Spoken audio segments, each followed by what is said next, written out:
Good afternoon, everyone. This is Sam Drew with the National Dropout Prevention Center, and I'm here with my co-host and colleague, Marty Duckenfield, also with the center. We want to welcome all of you to this monthly radio webcast brought to you by the National Dropout Prevention Center at Clemson University and in partnership with Clemson Radio Productions and the generous support of Penn Foster. Hi, everybody. It's always a pleasure to be with you for this live monthly broadcast, Solutions to the Dropout Crisis. We're happy to have our regulars back and welcome our new listeners, because we always do have new listeners, Sam, as we change topics every month. And we have a terrific program planned for today, so I'm ready to get started. You know, we have this wonderful web page that's set up for this with terrific resources. I was just looking at this again, and I am so impressed with how good we're getting, and we just keep adding more and more fantastic things. This month we have several video clips. We have some really interesting reports related to our topic, some good organizations, just all kinds of things. This is a powerful mix of stuff this month. It is a powerful mix, Marty, and I was particularly interested in the video clips that we have, the success stories of students in a virtual school. They're particularly good, I think, and I hope our listeners will take time to give those a view, because they give a great deal of insight into the reasons students are dropping out and why virtual schooling can be so effective as a strategy to prevent dropouts. Yeah, there's nothing like hearing it from the voice of the young person who's benefited from a strategy, and you get that with these videos as well as some other informational pieces. So, yeah, we're delighted to be able to bring that to you this time. You know, we really thrive on the interaction with our audience, and we've been getting lots of messages from people through the last month. This was a particularly interesting program this time. So we want to make sure you know how you can connect to us. Because this is a radio call-in show, you can call in questions and engage in conversation with our guest today. We have a toll-free number. It's 888-539-8859. And if you are outside the United States, which is possible because this is on the Internet, the number to call would be the country access code, and 864-656-4549. So call now or anytime during the program. We will get to your calls as soon as we can, and we hope to answer all your questions during the broadcast. Now, we can also get questions by email. Some people prefer to communicate that way. Put solutions in the subject line, and we'll try to get to many of those questions as well. And that address is ndpn@clemson.edu. Thank you, Marty. We are looking forward to your calls and your interacting with our guest today. So put aside your keyboards for a couple of minutes and pick up the telephone and call us today. It's a much richer experience when you have a chance to talk one-on-one with our presenter. This program today is an opportunity for all of you to learn more about a growing phenomenon and really an emerging technology for dropout prevention in education today, virtual schooling, how it can help students achieve the goal of graduation. And I'm particularly excited about our guest today, a person very knowledgeable about virtual schooling, and joining us from Phoenix, Arizona, not his hometown, but a place he has traveled to, is Stuart Udell, CEO of Penn Foster, and Stu also chairs the National Dropout Prevention Network, and we are very proud of his work on that network and the leadership he's showing in helping guide the network into the future. So, Stu, we welcome you to the program today. It's great to have you. Thanks, Sam. Thanks, Marty. I'm very glad to be here, and I'd like to welcome all of our listeners. So let me, to entice you to call in and interact with Stu Udell today, let me give you again the toll-free number is 888-539-8859, and for anyone calling outside of the United States, 864-656-4549. Stu, we're focusing today on the potential for virtual schooling as a strategy for dropout prevention. I know you have a lot to say about that, and we're all anxious to get started and hear what you have to say. So let me just turn the program over to you for now and let you get started. Very well. Thanks again, Sam. So today's topic, of course, is improving graduation rates through virtual schooling. And I just want to take a moment or two to frame the conversation a little bit.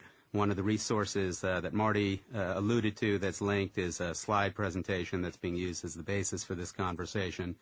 And there are really a few parts to the discussion today. First, a little bit of kind of setting the stage. What's going on in virtual education, the challenges and opportunities that schools face every day. Secondly, we'll take a little bit of time to talk about research-based strategies and what to look for in a virtual school.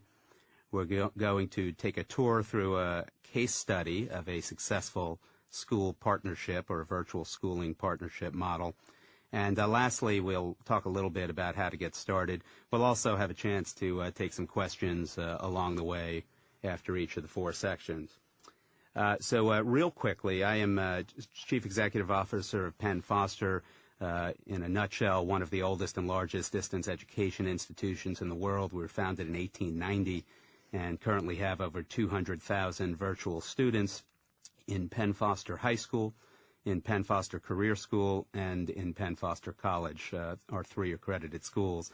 And as was already discussed, I'm very proudly chairman of the National Dropout Prevention Center Network, which, of course, is the leading clearinghouse of dropout prevention information, research programs, and great professional development like we have with this webcast series. So the second slide in the presentation that you are hopefully looking at is Disrupting Class, which was a book written last year by Clayton Christensen along with Michael Horn and Curtis Johnson. And it was a very important work and, frankly, a must-read if you've not read it yet already. Christensen's a Harvard Business School professor and a noted expert on market disruptions and, you know, what happens in markets to change them kind of in a forever type of way. And what he has found in his research is that all market disruptions share a pattern in which a new technology essentially replaces an old technology. And at first, this disruption is slow. It happens slowly over time and then very sharply or steeply kind of jumps up a curve and change happens fast. And the problem with these types of disruptions is that at the beginning, the incumbents essentially, you know, let's call them traditional school classes in this case, and traditional schools don't worry too much about what's going on in the market because the growth rate is too small. There aren't that many folks out there, you know, taking on the innovation or the substitution for kind of the existing program. But then what happens is the world changes very fast and really cripples kind of those incumbents. And an example he talks about in his book is digital photography. We all kind of knew digital photography was around for a while. We had some friends who were early adopters who started using digital photography. And then one day, it seemed like it was one day, the world changed. And now, of course, Polaroid is gone and many other players in that space are gone. The paradigm has changed.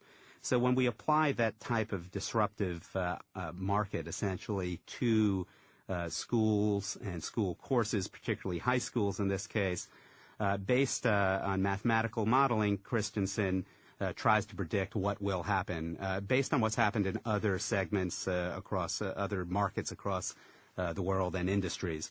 So we do know this. We do know that if we go back to the year 2000, there are about 45,000 online courses taken.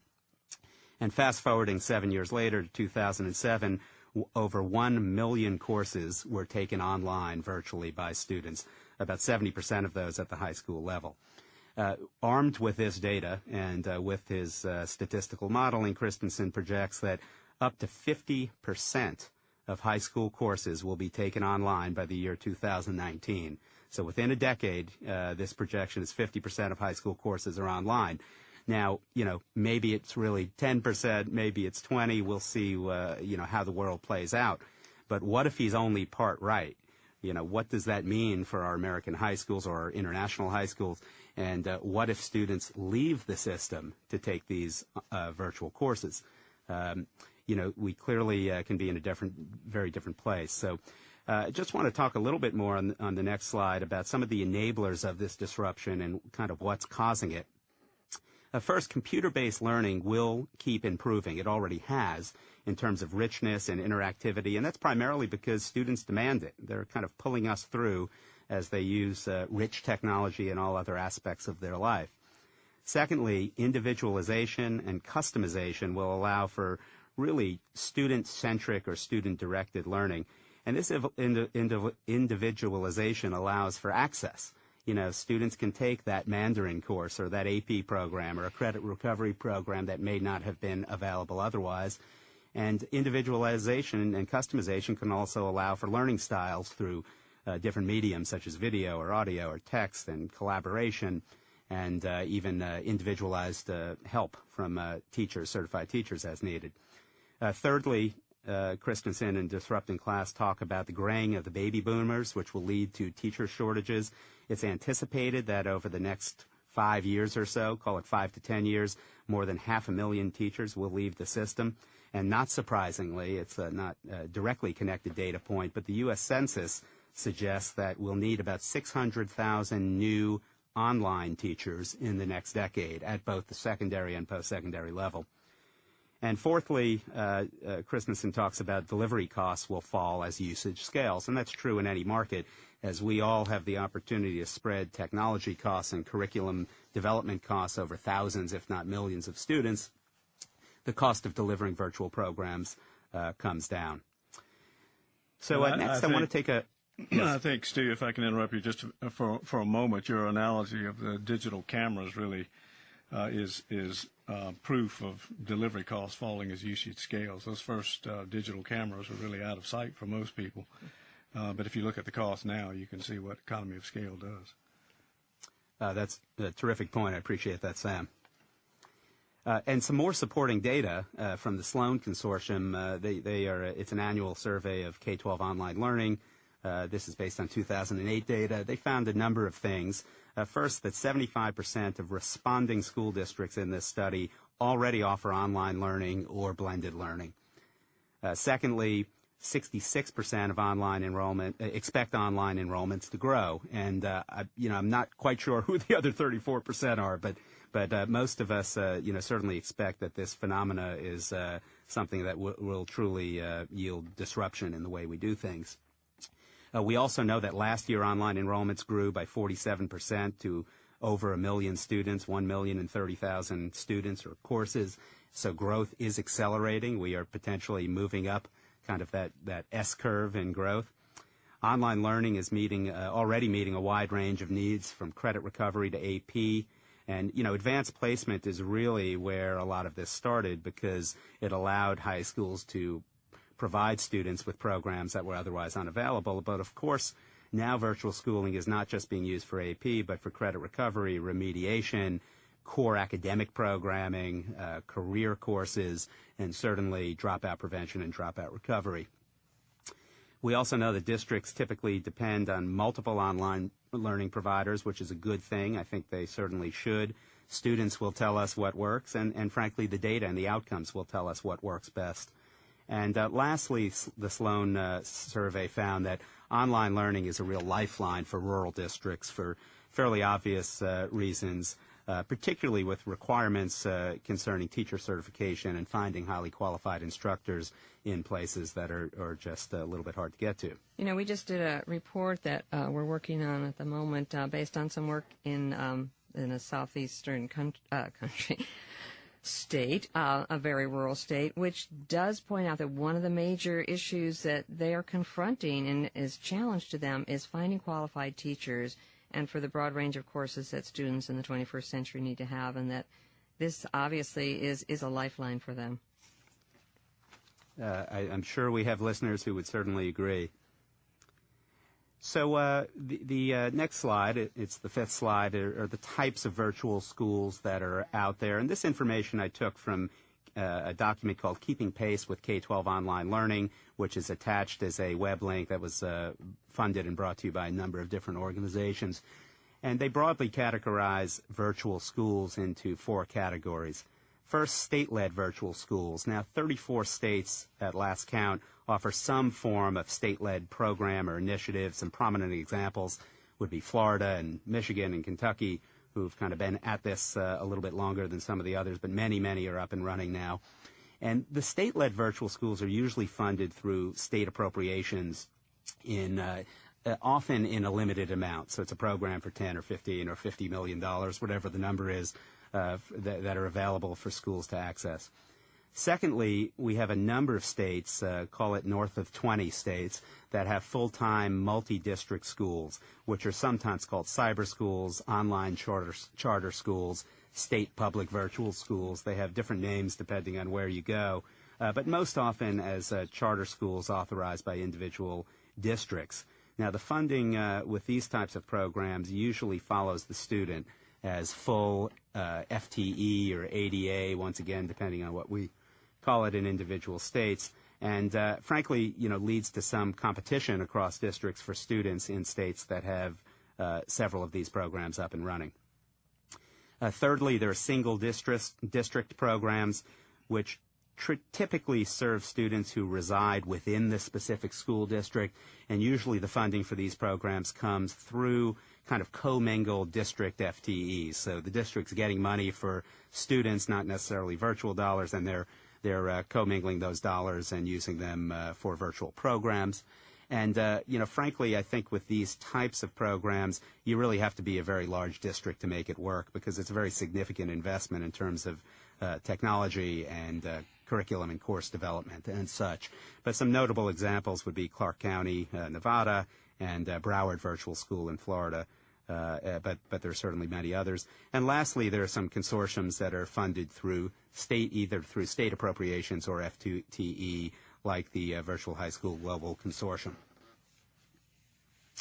Now, when thinking a little bit about the future of online learning, I've had many conversations with Dr. Bill Daggett, who I'm sure that many of you know. I've had the good fortune of working closely with Dr. Daggett for a number of years, and he's developed this slide, essentially, or this model to explain the way he thinks about online learning and how it's evolved. And we have these online learners who typically, when online learning kind of first came on the scene, students either enrolled typically in either an online school or a traditional school. That's how we saw the model at that point and how most people saw the model. We couldn't envision fast enough, I think, within traditional schools what an online learner would look like within the traditional school structure because it had been built for something else.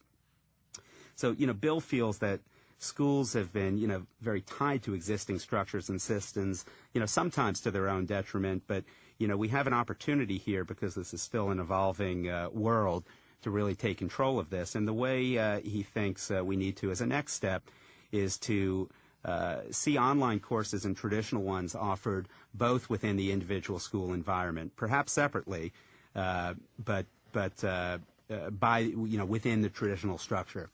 Rather over time, what we hope to get to is a combined structure of traditional and online courses. Now, a district in a school building may be able to offer online courses, maybe offer traditional seat time courses, blended courses within the course, blended across the student. A student could take a few online courses and a few traditional courses. It's really a model that we hope over time evolves to look a lot more like post-secondary education, and that's what we're seeing there. So this is an opportunity for secondary to learn from post-secondary. And clearly, as we evolve throughout this thinking, we need to support everything with very good professional development because all of our online teachers, of course, being certified and being highly qualified with most of our providers, are coming from the traditional classroom. So that's a little bit of a walk through how Dr. Daggett is thinking about this program. And what I will propose is really a new partnership model. And I want to first ask why is online learning important before I explain the model a little bit. Primarily, it's important because students are telling us it is, and they're opting into virtual schools now, which means that, of course, they're opting out of traditional classes. And I think this is okay. It is what it is. We're not going to really change that dynamic. But what's not okay, in my opinion, is tearing down traditional school structures entirely, which provide a lot else of what students need, like mentoring and socialization and social support and physical support, like free and reduced lunch and things. There's obviously a lot that a traditional structure provides that can be used well, that can be used to better support a virtual student. So, in my estimation, I prefer not to see 50% of students, if Christensen's projection is right, leaving public schools, but rather accessing virtual schooling through a partnership model. Public schools, of course, are supposed to be the foundation of an educated populace and an American democracy, so I think it's up to all of us to figure out how to find best models that combine the great attributes of traditional schooling as we've known it with virtual schooling so that we can keep kids and much needed dollars in public schools. So this is part of an evolution of what I'd like to see from a virtual school model to a virtual schooling model, and we're certainly already seeing some of that. There are a number of different implementation models out there, and this is certainly one of them. The other thing I'd like to add about online learning and why it's so important is that's what's happening in the workplace. That's how we all learn, at least in part, and it's certainly what's happening in post-secondary education. As a matter of fact, in the United States, over 70%, I think now it's north of 75% of all college students take at least one course online every year. And about 10%, more than 10%, of all college students are fully enrolled in an online college program. So we really need to prepare our kids for a workplace and for a post-secondary opportunity that they clearly will be entering. So in thinking about that, when I put together what I think the goals of virtual schooling ought to be, and this is my list of priorities, I've already mentioned keeping dollars in the public schools. I think we don't have enough dollars to go around, and I'm not particularly a fan of watching full FTE leaving school districts, although that's certainly one model that's out there.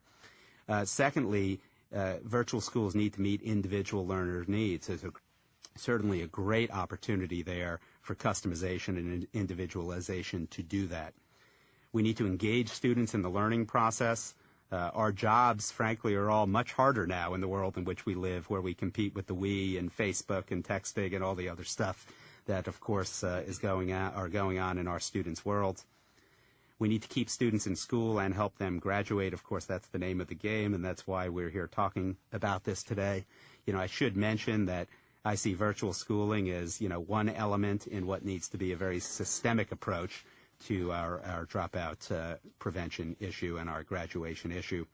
And lastly, we need to prepare students for productive careers and success in post-secondary education, and that, of course, includes 21st century skills and the ability to be good 21st century learners. This is probably a good stopping point, Stu. There were a couple of questions that I had. I was recently down in Florida to attend and present at a seminar of people involved with virtual schools as well as district administrators and some teachers of the program through the University of Florida. And although I was there primarily to talk about dropout prevention, they were also trying to make the link between virtual schooling and dropout prevention. I borrowed a couple of your slides. One was this Future of Online Learning slide, Bill Daggett's slide, and your new partnership model. And it surprised me a little that a concern that they had over the future of online learning in this new partnership model actually was that it progressed too quickly. Now, in light of Christensen's market disruption, we know there's going to be slow to fast change, but the fear here really was not so much this new technology, but that the old paradigm, the traditional school paradigm, really would overtake it and lay on its current rules and regulations and in a way suppress, a new paradigm. Is there an ideal progression for this? And if so, what would be the ideal progression, or have you heard that fear expressed before? Well, I have heard that fear expressed before. I think the good news is there are a number of different models out there, and there are alternatives and options to choose from. But I do think quickly is important. I think thinking about the issue, looking at best practices, talking to neighboring school districts or like school districts to see how it's being done well in their arenas is important. But the good news is I do think we can start small. We don't have to get right in front of a Mack truck here. We can start small and start piloting, as we really should do with any new program, right? Exactly. So that's an opportunity. I would encourage folks to really get something going soon, though, because every semester, every year we don't, we have less control over our options. Well, there might be some others out there who have some experiences in this world of virtual schooling, and we invite you to share those with our guest and our other listeners at 888-539-8859. And indeed, virtual schooling is so much part of this new era we live in, where young people are so connected to the internet. We're trying to keep up with them, but I think they're so comfortable in this process that it's almost hard for us to understand. Their minds are very different than ours, aren't they? Stu. That's right. That's right. But it's just so, I think the growth has a lot to do with how young people are changing, because they've grown up with this. They've never known a world without computers and the internet. That's right. They are digital natives. Exactly. Mm-hmm. Yeah. Another issue, too, that relates to growth, you gave some pretty revealing statistics from the Sloan Consortium 2008 survey on the growth and expected growth.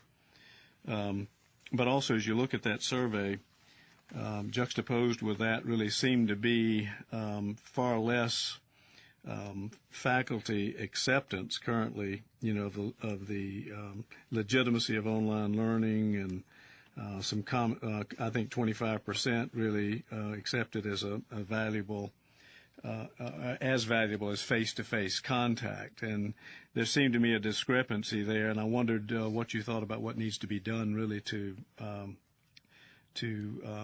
correct this kind of discrepancy. Well, I think, Sam, it starts with awareness. There are options out there to learn about what's going on. We provide several web links and resources below to NACOL. Certainly is one organization that has lots and lots of information to provide. Professional development, of course, will be part of the equation to get folks up the curve quickly, and we're all learning as we go, even the leaders in the space. And then, as I mentioned just a moment ago, I think talking to peers, talking to your state departments to find out what's happening and what best practices are in like school districts is going to be an important part of the equation. And probably pretty much a natural kind of discrepancy, wouldn't you say, looking at the discussion on market disruption? Oh, sure. It's certainly not. It's not just, this is not just an issue of a discrepancy that you see in schools. I think you'd see it in any disruptive market. Yeah, absolutely. Absolutely. In considering virtual learning as a dropout prevention strategy, are there students that tend to do better, at least at this point in time with virtual learning, students that do better than others? For example, one of the surveys mentioned that students with low ability readers, for instance, tend not to do as well as more capable readers. So that's one example. And I guess the second part of that question is, do you anticipate refinements really in virtual learning taking care of this, so that eventually it will evolve really to adapt to almost any student? I think that, clearly reading level is going to be important here. And, if we have remediation issues around reading, that's something we need to address before we get students in any grade level program, right? So that's something that I think, a number of us across the industry are working on. As I mentioned earlier, early on we thought this was just an AP phenomena. And, I think we're all partly at fault for thinking that just gifted kids can do well online, because, clearly just gifted kids don't use, we have all sorts of students adequately using technology across lots of aspects of their lives. Students are very resilient and good learners when it comes to this. In terms of some of the things that a number of virtual schooling providers are doing, they provide, teacher support and individualization and one-on-one mentoring. So if a student has some potential self-discipline issues that may come along with student-centered learning opportunities like online learning, there are very significant levels of support there, just as there are in good classrooms as well. So the supports around kind of the relationship to the student are very, very important, and I think can help to alleviate some of the issues that you suggested, Sam. But clearly, if a student's well below in reading level, that's an issue that needs intervention of some kind, whether it be online or face-to-face. Exactly, and that really is a huge strength, I think, in this new partnership model that you're advancing of virtual schools to virtual schooling, which is a combination of the traditional and virtual.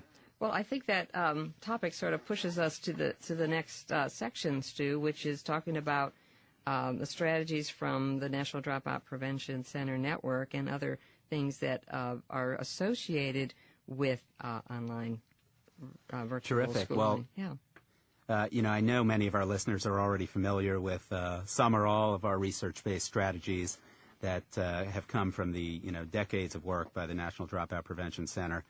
But there are 15 strategies that the center has published on extensively to reduce dropouts and increase graduates. And of course, I encourage you all to look at our many, many resources that are available there. There are several of these strategies that suggest virtual schooling can be one powerful tool in the equation in dealing with dropouts.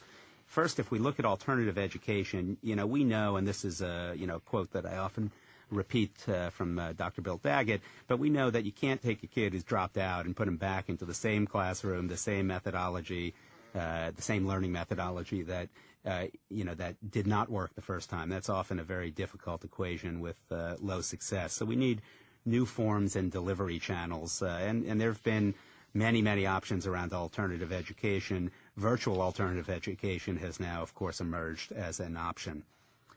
Educational technology, broadly speaking, we know can work well if implemented well, and I'd encourage folks to take a look at the web link we have for the SIIA Vision K20 document that was published last year. It's a very good document talking about the future of educational technology.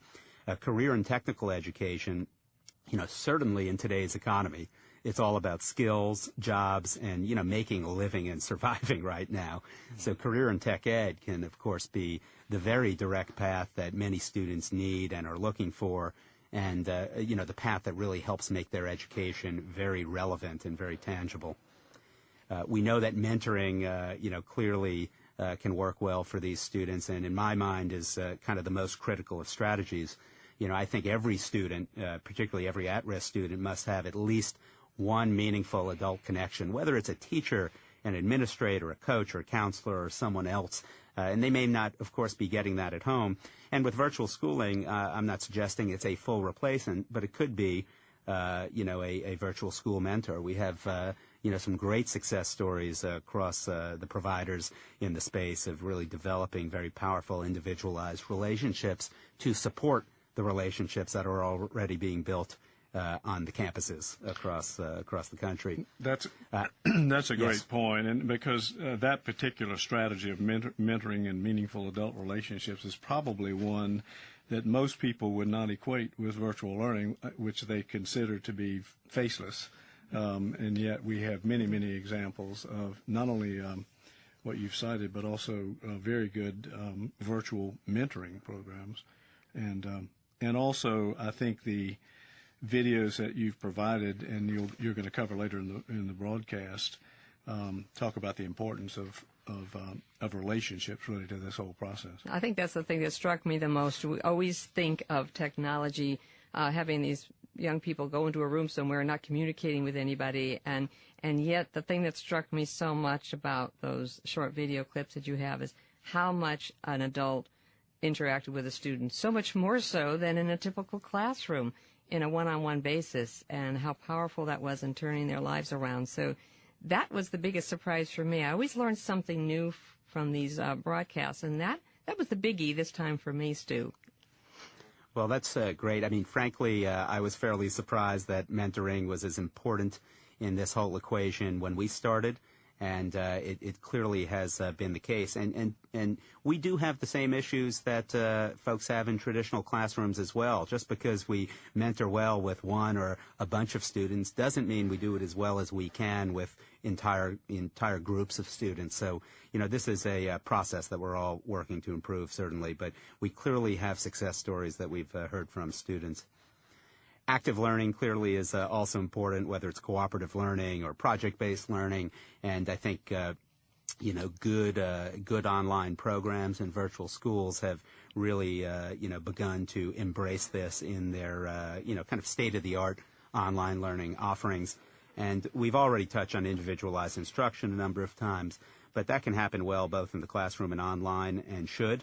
Hey, Stu, can I interrupt yes. here? Because as you're talking about the active learning and talking about groups, could you share with our listeners how that might work? Because, again, we tend to think of the individual alone with his computer, and we add the element now of a mentor, but now you're talking about active learning in a group or something. Could you elaborate on that a little bit?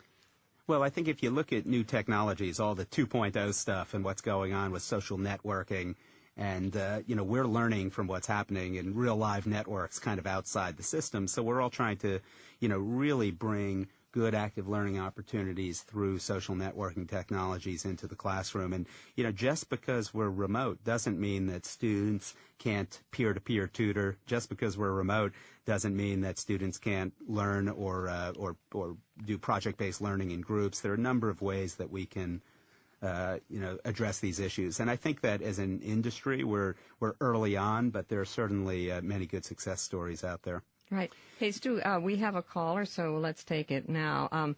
We have Linda from Anderson, South Carolina. Linda, you're on the air. Do you have a question or comment for Stu Udell?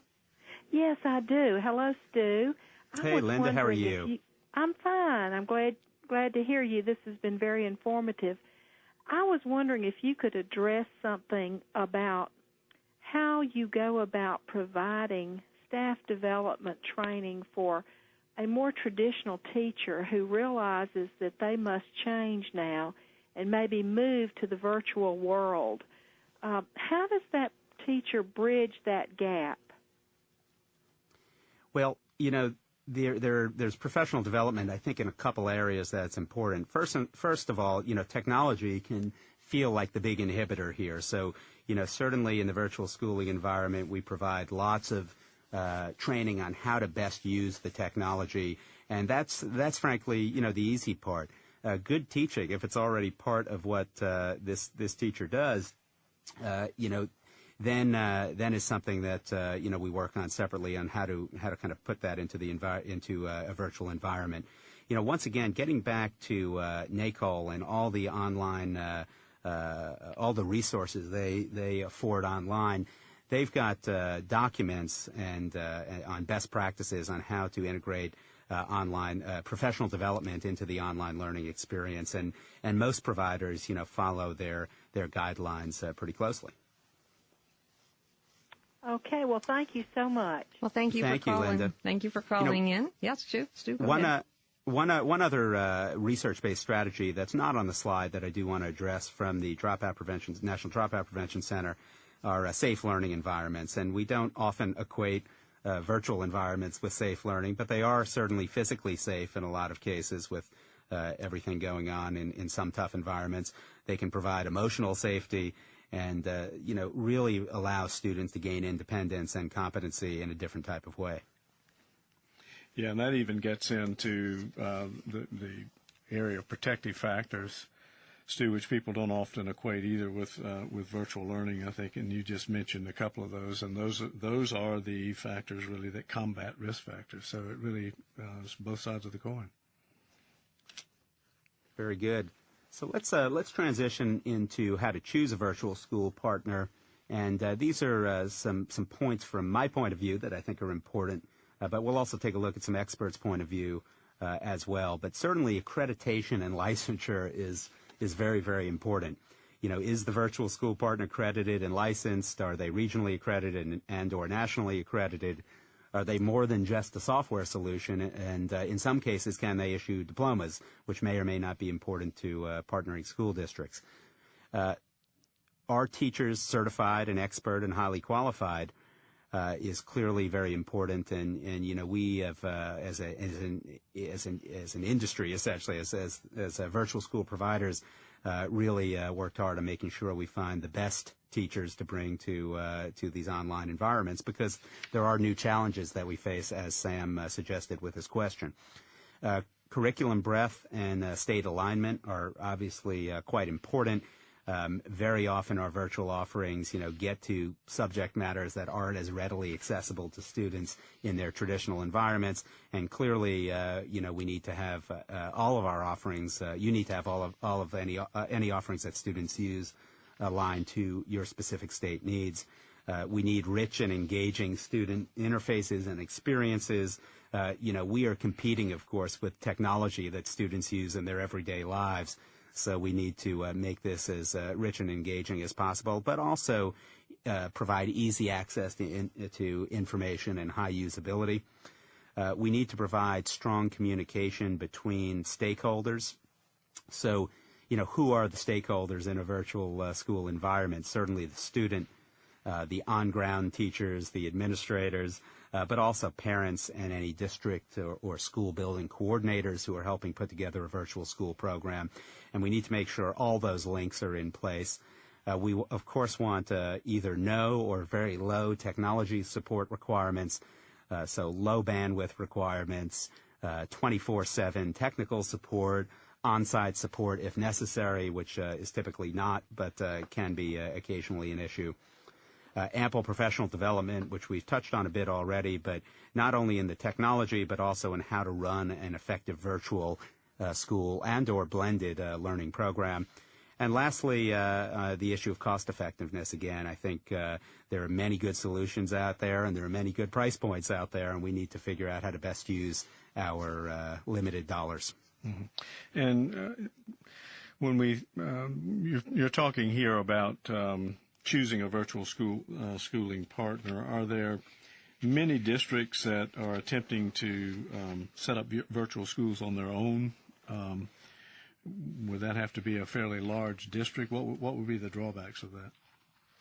Well, there are some that have done it, certainly. They have typically been very large districts, as you suggested, who can throw greater resources against it. What I would suggest, I certainly would not suggest that districts go out and build their own curriculum, put together their own technology components, and some have done it successfully, but it's taken, a lot of time.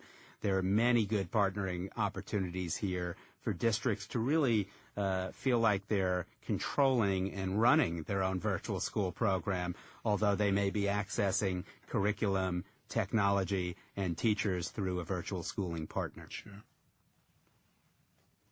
So, in terms of other ways or other viewpoints on how to evaluate virtual school partners, I took a little bit of a look at Dr. Dagga's rigor relevance relationship framework, and, we see some of the same things that we saw in the last list, but clearly objectives-based learning is important. Are the objectives discrete and measurable, the learning objectives, standards alignment, and program breadth, everything from AP to credit recovery to core curriculum. Relevance in terms of both 21st century and 2.0 skills, but also how to be a good 21st century learner, and are there career offerings? We know that there are millions and millions of solidly paying jobs out there in allied health and the trades and all sorts of other terrific professions. And, admittedly, I think as a whole across the nation, we're not sending enough kids to college. But we also know that once they're in, they're not doing a great job finishing. So if we think we have a dropout problem at the secondary level, which we do, or a challenge, I should say, yes, we have an even greater challenge in post-secondary, where the 6-year graduation rate on a bachelor's degree program nationwide is 57%. Mm-hmm. The 3-year graduation rate for an associate's program at community colleges nationwide is 23%. So we need to get, as many kids as possible career ready, and that means teaching them skills that they can use for success in either going immediately into a career or into post-secondary education. And lastly, the third R, of course, is relationships. Clearly, once again, certified teachers, great mentors, stakeholder or, interactivity between the groups we talked about earlier, and local support to provide the socialization of students that, we know is important. And this, of course, is not mysterious stuff. It's what we already know. It's what we've been doing well in lots of great schools across the country. And good virtual schooling ultimately should just look like good education. It's just another option or alternative. And similarly, just as another paradigm in terms of what matters in terms of quality. NACOL, which I guess now is officially the International Association for K-12 Online Learning. You've got web links for that. The work that I'll be talking about here also reflects the standards of the Southern Regional Education Board, whose web links are attached. But these are what, kind of the top associations have to say, and you can see much of the same things.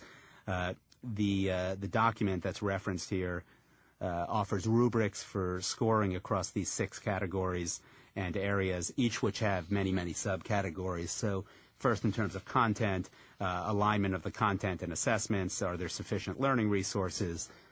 Is there a clear syllabus? Is there academic integrity? Secondly, with instructional design, are we organized into units and lessons, which frankly is a little bit of a debate among some providers, but that is considered certainly best practice right now. Our teachers, do we teach retainable skills? Do we offer multiple learning pathways? All the good things that go into sound instructional design. Third, they have a rubric for student assessment. Do we have appropriate assessment methods built in? Is assessment ongoing and frequent, informative? Are there clear grading policies? Are there clear rubrics for grading? Fourth, in terms of technology, everything that we've talked about already, from easy navigation to extended learning opportunities to clear technical specifications. In terms of course evaluation and management, are the courses reviewed by peers? Are there student evaluation results? Are there multiple ways to assess course effectiveness? And lastly, once again, we get back to 21st century skills, which also, in addition to the things we've already discussed, includes other issues like self-directed learning and global awareness. So once again, we see that, good virtual schooling really looks a lot like good education here. Well, this is excellent. And I think if people think this is a great idea, which I'm sold on, you have really also provided some information, and the resources, of course, on the website we have here, about everybody being a careful consumer so they do actually get the best value for what's out there. And just wanted to make that comment. So thank you for providing both the idea and the evaluation of going in the right direction and, as I said, being a good consumer. We've got another caller. Bev, you're on the line, and perhaps you have a question or comment for Stu that you can now give us. Hi, Stu. Thank you for sharing with us. Hey, Bev. Thank you for calling. My pleasure. I've worked with Native American students on computer-based learning, and I often find that they know the answers. They don't understand the question because of their limited vocabulary. What provisions has your virtual schooling programs? What have they made for this deficiency in the students? Well, of course, it can be challenging to make up for lost time in a lot of cases. I think it's similar to the reading level issue we talked about. Of course, vocabulary is an important part of those skills. But what we try to do to help students like this is provide different types of scaffolding. So most schools have. Most virtual schools have 24/7 access, or at least pretty close to it, to experts and instructors and faculty as needed. And there's there's typically no limits on that. In some cases, I know for some of our virtual school programs, we have audio that's available in other languages other than English, although that's something that we're working on. And I do know that many providers provide, all sorts of support, whether it's ELL support, and access to experienced faculty to help students. So there's ample support there, but certainly it doesn't mean that these students won't still struggle as they would in a traditional classroom. But we try to emulate the techniques that we know work well in schools. Well, thanks, Bev, for calling in. And Thank you, Stu. Thank you, Bev. I appreciate your question. And I think as she talked about a particular population, why don't you move on now to talk about this case study you have in San Antonio. Those of you who looked at the website earlier met some of the students who participated in that project. So let's hear that story. Well, terrific. San Antonio ISD has been a terrific story and a great case study of a district that used virtual schooling approach to tackle their dropout challenge, specifically their dropout recovery issue that they were facing. And, of course, this is just one model, so there are many, many models out there. But I wanted to start with San Antonio's mission statement, which is to graduate all of their students and prepare them for success in higher education. So let's start with a little bit about who those students are. The district has about 54,000 kids, which is fairly large. I believe qualifies them as a top 100 U.S. school district. 88% Hispanic, 9% African American, 3% white, 88% economically disadvantaged. So they have, many challenging issues that lots of districts face in terms of socioeconomics. And we know that in their class of 2007, they had a 26% district-wide dropout rate and a 60% graduation rate. And, of course, we always see a disparity in all of our districts between that dropout rate and that graduation rate based on the formulas that we use, so that's certainly not uncommon. Over the last summer, San Antonio really mobilized in this dropout recovery initiative to really attack their mission of graduating all students that we just referenced. On one hand, it was a very systematic initiative. They took a district-wide approach. They involved multiple stakeholders that we'll talk about in a moment. And on the other hand, they were very focused on one student at a time, individual students really mattering and focusing on the needs of the individual student. So they launched this dropout recovery pilot. They had the very good fortune of getting a $150,000 grant from the TEA, which is their state agency, to get things started. They also had the good fortune of having the Cooper Academy, which was an empty facility that they were able to equip some of the classrooms for these returning dropouts. They took the empty facility, they fixed it up, they had dedicated space, they hired a dedicated principal who affectionately goes by Mr. Z to all of his students. And the notion was that dropouts don't want to come back if they've left the school system to the exact environment that did not work out so well the first time. So how did they get these students? The mayor embraced the initiative along with the superintendent and others in the district and launched it with a Reach Out to Dropouts walk, which was one Saturday morning. They literally, a bunch of folks in the district armed with lists of students and how many credits they needed to graduate, started knocking on doors one Saturday morning and, literally just about dragging students out to talk to them and to consider options about coming back to school. And it's already been mentioned, but I really suggest you take a moment later to look at the linked videos that we have as resources of a couple of the students in the program and what they have to say about it. And there, in addition, is a video of the principal walking through the admissions process with one of the students.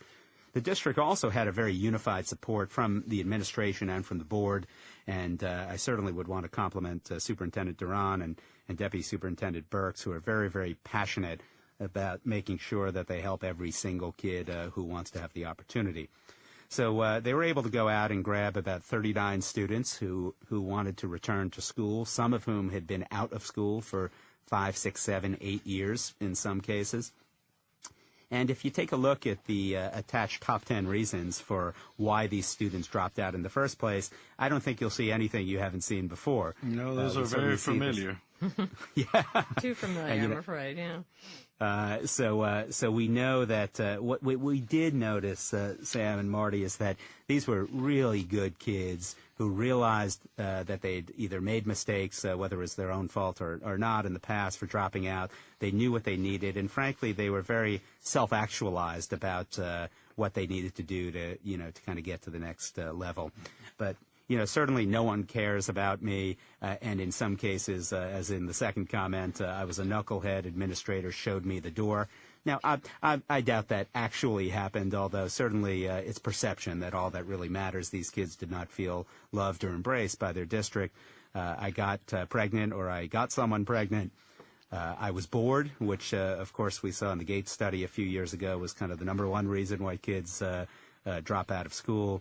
I needed to work. And in the video I mentioned, there's actually a student, a remarkable student who is gifted and talented and an honor student and doing well in school and on track, but he had a single mom. He was from very low socioeconomics. His mom came down with cancer, and he had to go and work for a couple of years. And the school at that time did not have have the opportunity to adjust the schedule that could allow him to support his family.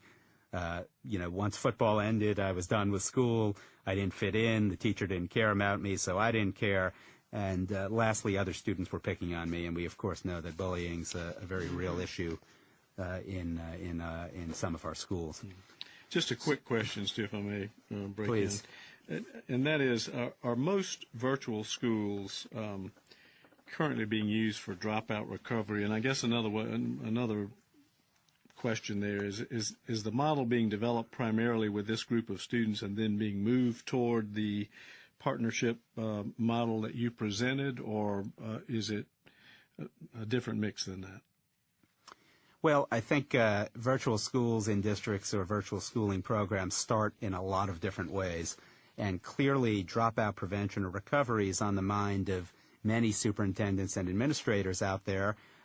First, because they care about these students, and that's, of course, the most important reason. But secondly, because we know that if they are prevented from dropping out of school, or if we recover them, there's dollars that get attached to those kids in terms of state funding. So, this obviously in the environment we live, granted we all get a little bit of relief with this year's stimulus money and maybe next year's money, but, dollars are always short to come by. And that's why many of these programs do start around dropout recovery or prevention or credit recovery. Although there are also programs that start in in AP and other areas as well, career and tech ed. Mm-hmm. So SISD, San Antonio's program benefits that they were looking at when putting this together was, first, they wanted to be true to their mission. And clearly this program was. They wanted to contribute to the educated citizenry of San Antonio. And, that was really a recognition that this was a real community and social and socioeconomic and community issue. I just touched on the issue of average daily attendance, or FTE. If these students came back, yes, they had a TEA grant, but they also were potentially some dollars in terms of standard state funding that followed those students. Clearly, they were focused on enhancing business and community partnerships. And, one way that, they thought about this was in terms of going out and talking to businesses about what the needs were in the community. So, San Antonio is a big destination in terms of hospitality and tourism and meetings and conventions. So we wanted to make sure that there were career offerings in those areas for students, and certainly in allied health and other areas where we know there are jobs. And clearly they wanted this program, yes, it was starting in dropout recovery, but they wanted it to be a model for future SISD students, returning students, dropouts who were able to get back, but also in terms of prevention down the line. So, once again, the notion that good dropout prevention programs can, just be good education in general. We're not talking about anything outside the norm of what we consider good education here. So let me take a moment to run through some of the Cooper Academy highlights. I've touched a little bit on this, but this is the city's only provider, or the school district's only provider of a high school diploma for returning dropouts right now. They did not see it necessarily as a function of their comprehensive high schools to proactively go out and bring students back. Certainly some were doing it, but, it's a hard thing to do when we're battling with all the issues we battle with in schools every day. They clearly wanted to provide a safe learning environment, both in terms of physical setting, but also in terms of online and technological access. They wanted rigorous curriculum and use the Penn Foster curriculum, and this is why I know a fair bit about this case study, of course. But they didn't want something dumbed down. They didn't want the typical and standard credit recovery stuff where a kid sits in front of a computer, puts in a little seat time, turns some pages, answers some questions. They wanted kids to earn it. And if you watch the video of the students, they want to earn it. They don't want it to be easy. They want to have to feel like they not only earned it, but acquired skills that will be useful to them in life. Clearly, 24/7 support was important. Certified teachers were important.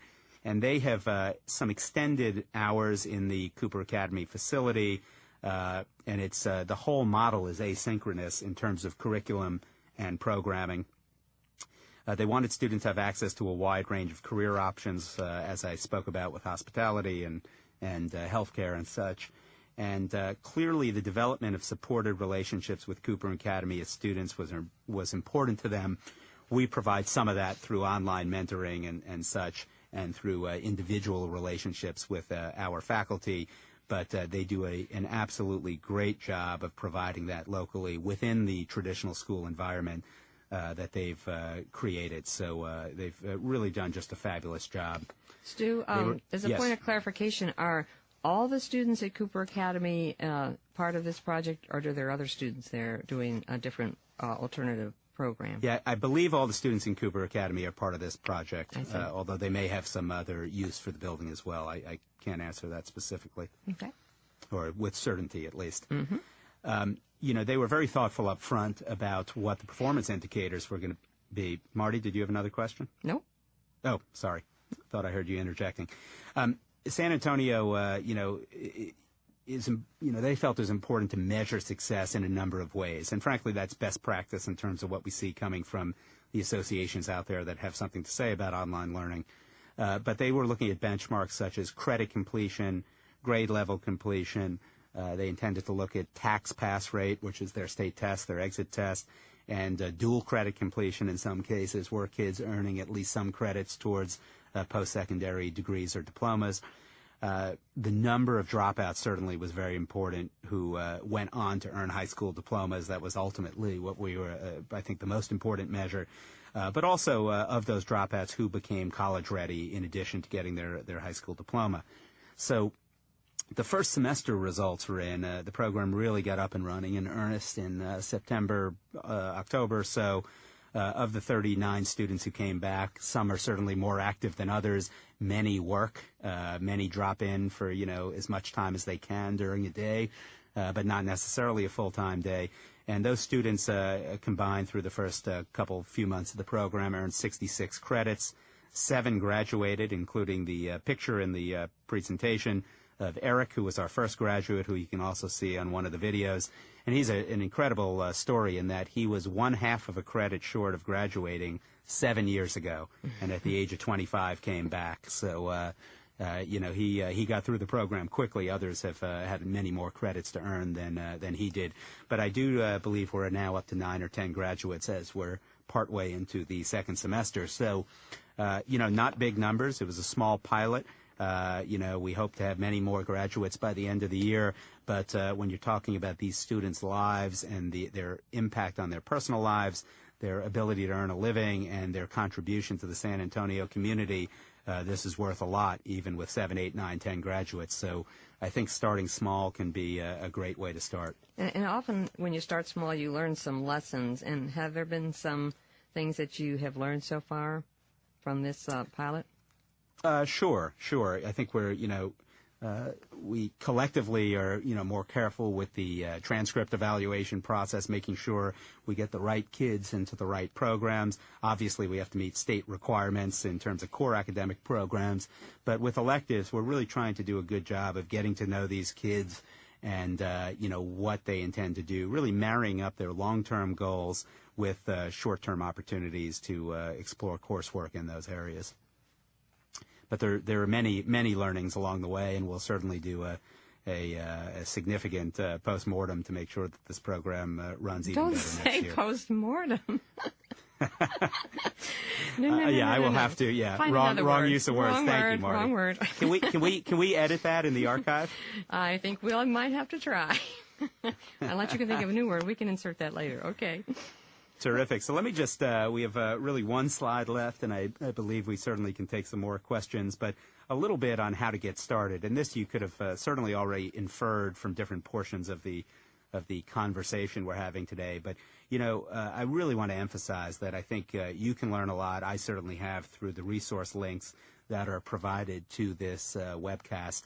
There's some terrific organizations out there that provide great materials and professional development opportunities, and I would just start hitting those 10 or 12 links one at a time.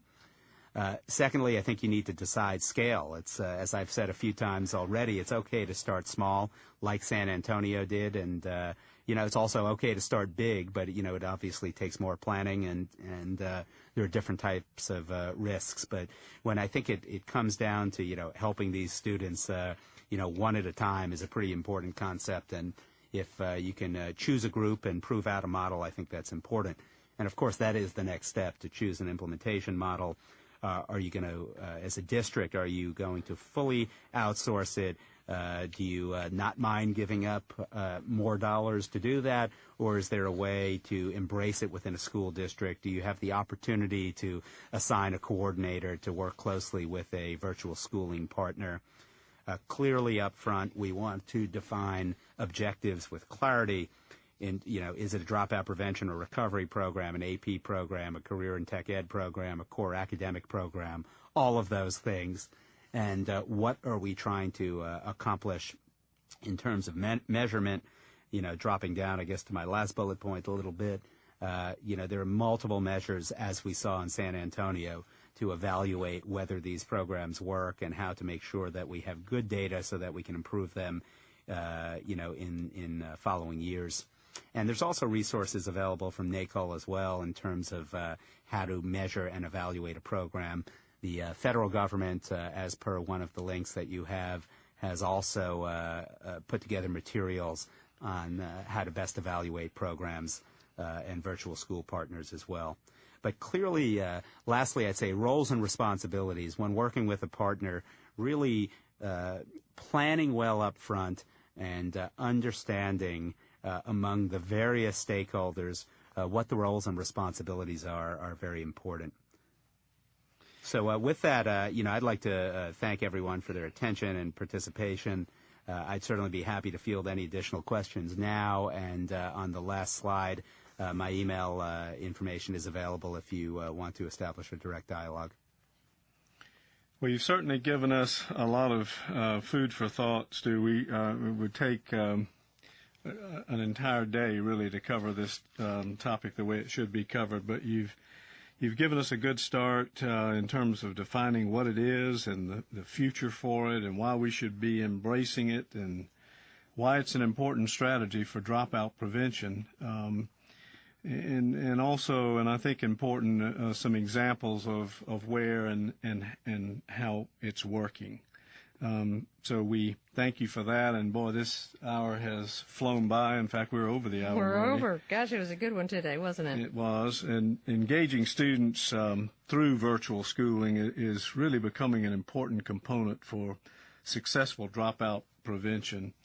So I hope our listeners have found today's program and all the resources we've provided a good starting point for learning more about what virtual schooling is and how it meets the needs of so many of our vulnerable students. Yeah, I think you've just given us so many next steps, Stu. Thank you so much, because you've got us started, and we can leave this broadcast knowing what to do next, thanks to your excellent presentation. Thank you so much.